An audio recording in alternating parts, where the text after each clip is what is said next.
So let me just cut straight to it. Today, I'm going to talk about something that is the most controversial thing I may ever talk about in my life. I'm going to talk about how Christians should vote. I'm also going to tell you who you should vote for. So stick around.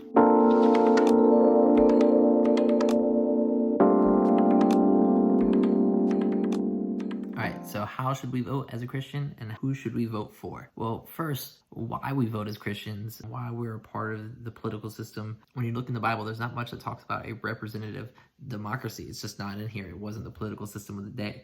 We're supposed to respect authority, and we're supposed to submit to what Jesus said, render unto Caesar what is Caesar's. So we're supposed to do the laws of the land. But what do we do when we have the power of that? Isn't really something that is addressed much, although we do talk quite a bit about political leaders and which ones were good and bad, like in 1 Kings and 2 Kings. So how are we supposed to vote when voting wasn't even talked about in the Bible, because voting wasn't a thing really in the Bible? Well, what Jeremiah 29:7 says to us is this. I got my Bible right here. 29:7. Seek the peace and prosperity of the city which I have carried you into exile. Pray to the Lord for it, because if it prospers, you too will prosper.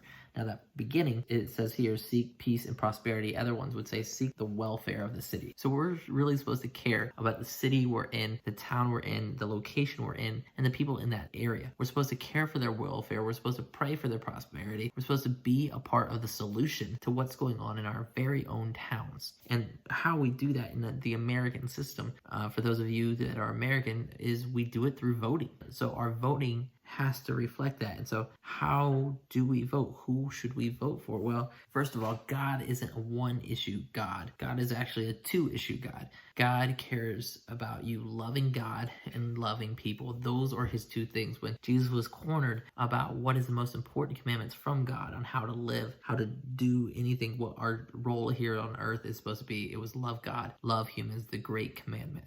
That is right there, the nutshell of everything we're supposed to do. And so God was about two issues. And so when we vote, we should be about those two issues. We should be about voting for things that would delight God.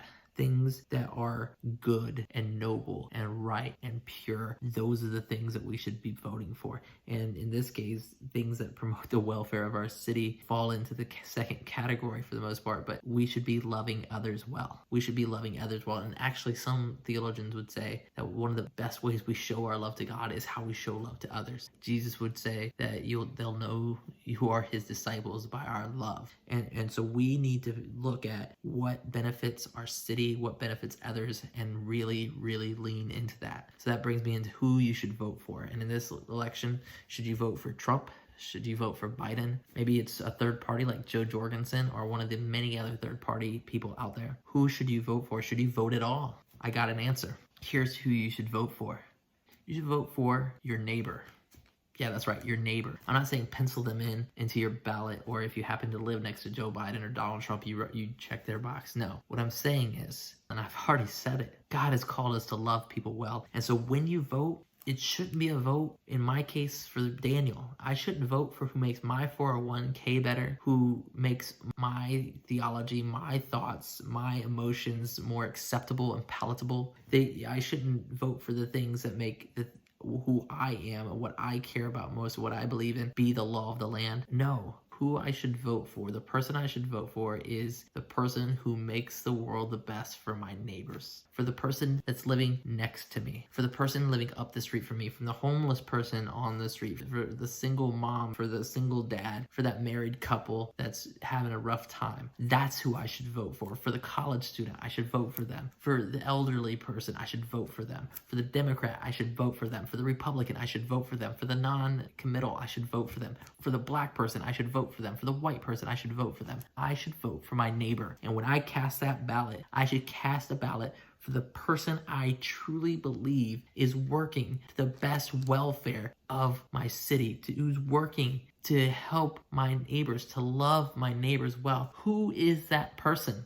Now, you're all smart people. You can sit there and actually study these people, and you can really love, you can study these people and you can figure out and you can work through who you really believe. And you might actually come to a different conclusion than me, and that's okay. But you need to make sure that when you cast a vote, the vote isn't for who would make the world best for you, because that's usually what we vote for, right? We actually usually vote for ourselves. Your vote should instead, and I mean should, it should, as a Christian, as scripture points out, your vote should be for your neighbor. Love people well. If you believe you should vote, go vote. If you believe that voting for someone is the best thing you could do for your neighbor in the political environment, vote. But don't just vote.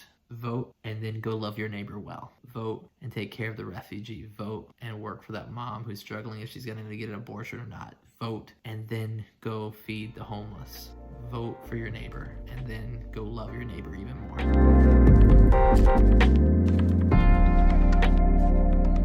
Thanks for sticking with me. If you like what you liked here, hit like. If you think someone else should hear this, hit share, tag them up in this. Please like us and share us all over Facebook, all over YouTube, all over social media. If it matters to you, it matters to God. We'll talk to you next week.